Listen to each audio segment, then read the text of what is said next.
First of all, Michael, thanks for talking to us. Really appreciate it. How was training? Yeah, it was alright, yeah. Yeah, you fit? Just about, yeah. You've been to the gym as well? Yeah. Still bulking up? Just ticking over, yeah. You're close. Can't say you've won it yet, but you're close to winning a 5th Premier League title. How does it feel? Yeah, we're not close enough yet. There's plenty of work to do yet, and we're well aware here of not thinking too far ahead, And a lot of people are saying you're in the best form you've ever been. How would you assess your season so far? Yeah, I'm really happy with where the season's gone. I've played at a good level, consistently really, which is probably the key. I think it's tough when you're younger. You have your good games and your bad games, but the key sort of to stay at the top probably is that high standard over a long period of time. And how would you describe yourself as a player when you're out there positionally? How would you describe yourself? Tough one, really, that. I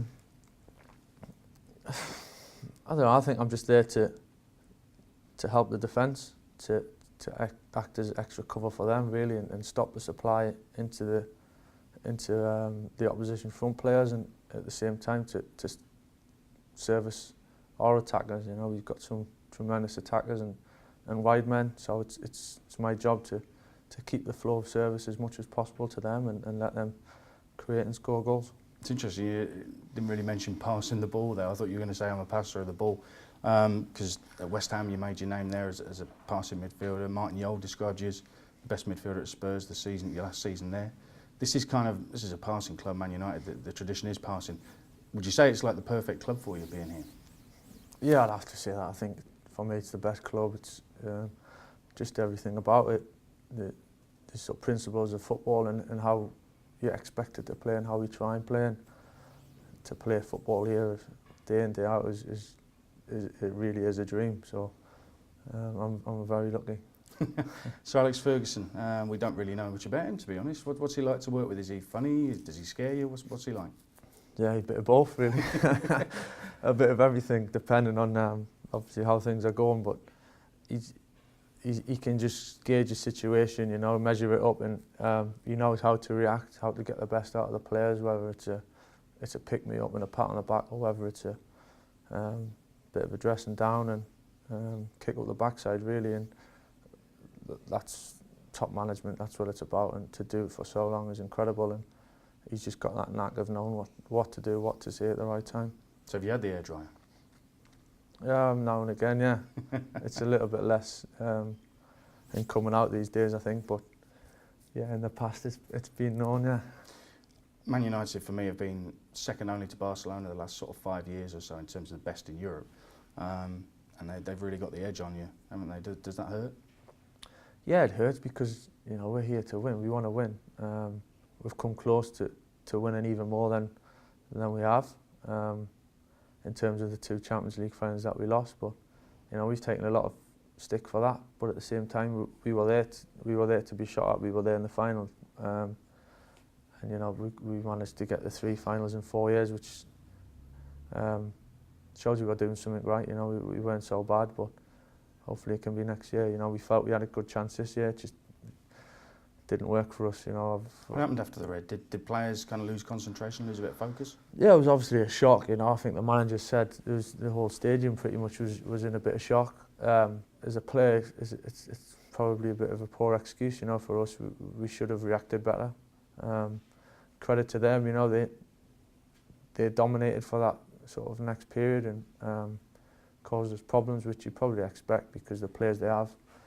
Probably after we lost the second goal, and we gathered ourselves and went again, and we still feel after that we had chances to, certainly score one, and if we had scored one, then who knows after that. But yeah, it was a tough one to take. With reference to the Barcelona midfielders, Xavi, Iniesta, do you hold your hands up and say, well, they're in a different league, or do you feel you belong in that company? I don't think when you're playing against them, you think, they're in a different league. I think it's you've got to be realistic, and know what their strengths are, and you've got to try and adapt your game to stopping them. But listen, they possibly could go down as one of the best teams that's ever played the game. So it's not like we're not talking about average players here, So it's they're a special team, but it's still, when we go against them, we believe we've got a great chance of winning. We've decided on the show that Wayne Rooney's having a good season. How would you assess Wayne's season and what's he like to play with? Just, you know, his awareness, his timing of making his runs is makes it a lot easier for us in midfield. You know, you know, maybe lesser players in some ways make the run, but it's not at the right time, so you can't find them and the chances are lost. Where, you know, Wayne's got that sense of timing, so he can make the run and create the space for himself. You came through this incredible academy at West Ham. Tony Carr doing incredible work there, and there's a lot of players who've won a lot of international caps, won a lot of trophies that came out at that time. Lampard, Ferdinand, Joe Cole, etc. came through with you. Do you see, I mean, you're playing with Smalling and Cleverley and Jones here at Manchester United. Do you see enough of those top quality youngsters coming through that are English? There's certainly the younger lads that have come through, whether they've been bought in to the club or whether they've come through the club, there's certainly the quality there to progress and to be regulars, start for this club and hopefully for England after that. But it is tough for younger players to get the chance at the top level. And maybe, you know, when I was coming through, maybe you had 2, 3, 4, 5 games to get your chance, whereas sometimes nowadays it might be that one substitute appearance or that one game and you have to make an impact. So that's maybe how it's changed since I was a bit younger. Have you thought about life after football? I'm not saying you're getting older or anything, but do you want to go into coaching, management? Are you doing any badges or anything like that?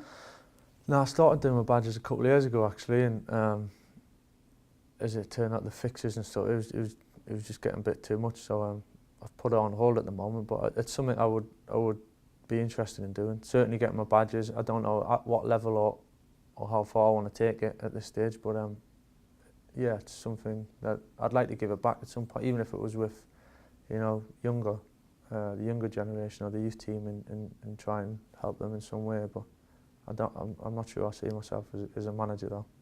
Well, we'll see. Can you see yourself ending your career here at Man United? Have you thought that through? It's a tough one to, yeah, in an ideal world, yeah, of course, because, you know, it's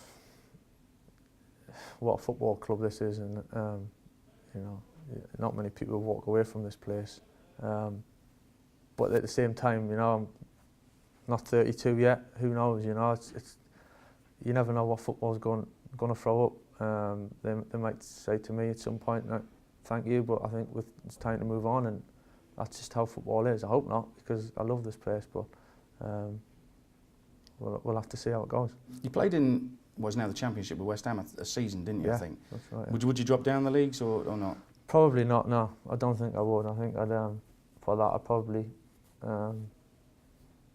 if it was a case that I'd probably just go into starting in coaching or something like that, and trying to help the younger lads out. I don't think I'd be one for dropping down the leagues. That's just a personal preference really from me, and I think I prefer to try and go out near the top. At club level, you've won everything apart from the FA Cup. Does it bother you? Yeah, it does. Yeah, I think. Yeah, I've come close. You know, played in the final, lost the final. For a club like this not to win over that period of time is criminal, really. So it hurts. You know, it hurts the players because not many of us have won it. Hopefully, we've still got time to grab that, whether it be next season or after that. Yeah, I can tell it does. Rio hasn't won it either, has he? No. Do you guys talk about it a bit?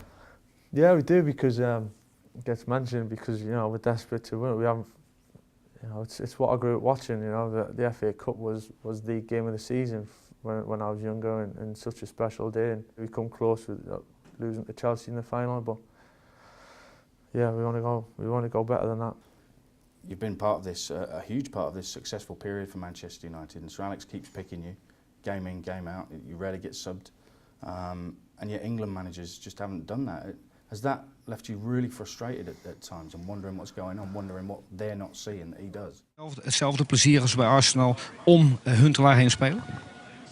Alles kan, maar dan moet je bij de bondscoach zijn. Nee, ik vraag aan jou of jij het met hetzelfde plezier. Ik heb daar wel een mening over. Natuurlijk, ja, voetbal is plezier voor mij. Maar zonder tegenzin zal je die plek invullen zoals vanavond. Voetbal is plezier, dus